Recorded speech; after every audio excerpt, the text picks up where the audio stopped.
Hello everyone, কেমন আছেন সবাই? আশা করি সবাই ভালো আছেন। এটা হচ্ছে এমআইয়ের একটি 2.5 গিগাহার্টসের একটি রাউটার, যার 4টি এন্টিনার দেওয়া আছে। আর এটার দাম শুনলে আপনারা কিন্তু অবাক হয়ে যাবেন। এটার দাম হচ্ছে অনলি 1150 টাকা, এখন হয়তো বা 1000 টাকা করে আছে।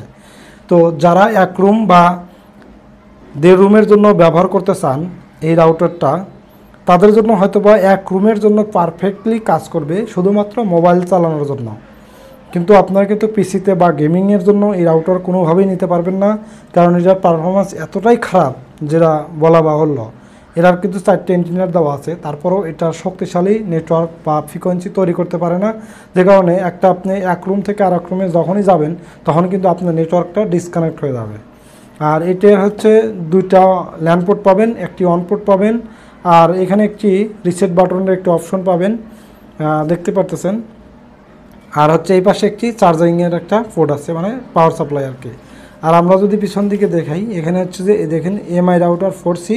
হ্যাঁ, এটা কিন্তু চায়না ব্র্যান্ডের একটি রাউটার, 2.4 গিগাহার্টসের। তবে এই রাউটারটা এক রুমের জন্য মোবাইল যদি চালান তাহলে কিন্তু পারফেক্ট। আর যদি আপনার একের থেকে যদি 3টা থেকে 4টা মোবাইল হয় তাহলে কিন্তু আপনি আর চালাতে পারবেন না। আপনার হচ্ছে যে সব কিছু কিন্তু ল্যাগ করবে আর ইন্টারনেট খুবই স্লো হয়ে যাবে। এটার দাম কম হওয়াতে এর পারফরমেন্সও কিন্তু কম। তবে আপনি একটা রুমের জন্য 2টা মোবাইল বা 3টা মোবাইল পর্যন্ত সর্বোচ্চ চালাতে পারবেন, তার বেশি কিন্তু চালাতে পারবেন না। চালালে পরে দেখবেন যে আপনার নেট স্পিড কমে যাচ্ছে। তবে আমি এটা বেশ কয়েকদিন চালাচ্ছি, এটি পিসির সঙ্গে এবং মোবাইলের সঙ্গে কানেক্ট করে চালাইছি, কোনো সমস্যা ওই সময়ে নতুন অবস্থায় হয় নাই। তবে 1 মাস পর থেকে আমার এই নেটওয়ার্কটা এত স্লো হয়ে গেছিলো, পরে আমি আইএসপির সাথে কথা বলে আমি পরে নতুন একটি রাউটার নিয়ে নিয়েছি, যেটা আপনাদের গত ভিডিওতে দেখাইছি। তো সেই রাউটারটা আসলে খুবই পারফরমেন্স করতেছে এবং ওর রেঞ্জটা অনেক বেশি। আর এই রাউটারটা রেঞ্জ একটা রুমের মধ্যে কিন্তু সীমাবদ্ধ। আপনারা চাইলেই এক রুম থেকে আর এক রুমের বাইরে যেতে পারবেন না, গেলে আপনার নেটওয়ার্ক কাট হয়ে যাবে। আর এই রাউটার সুবিধা হচ্ছে যে খুব গরম হতো না, এটার ভেন্টিলেশন নিচের দিকে দেওয়া।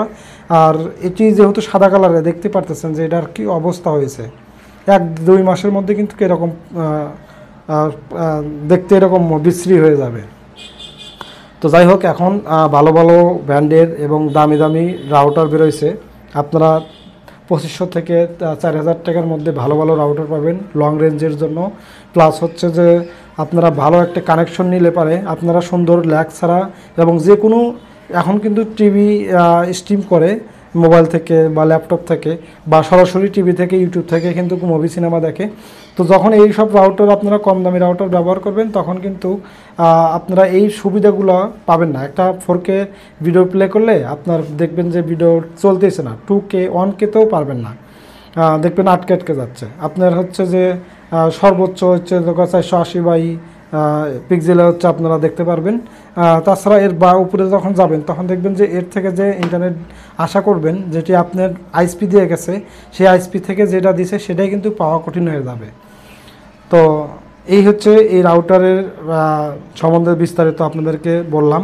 তবে যারা কিনবেন তারা হচ্ছে আবেগের বশে পড়ে রঙিন কাগজ দেখে, অবশ্যই প্যাকেজিং দেখে রাউটার কিনবেন না, কারণ এটার প্যাকেজিংটা এত সুন্দর দেখে মনে হয় রাউটারটা অনেক সুন্দর হবে। 4টি এন্টিনার আছে, 2.4 গিগাহার্টসের জন্য লং রেঞ্জ দিবে।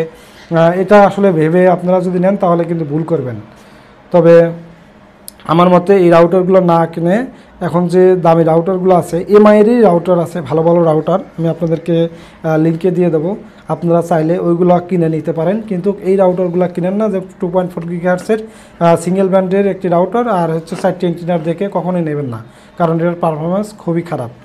থ্যাংক ইউ সবাইকে, ভালো থাকবেন সবাই, দেখা হবে পরবর্তী কোনো ভিডিওতে। আর অবশ্যই আমার চ্যানেলটি সাবস্ক্রাইব করবেন।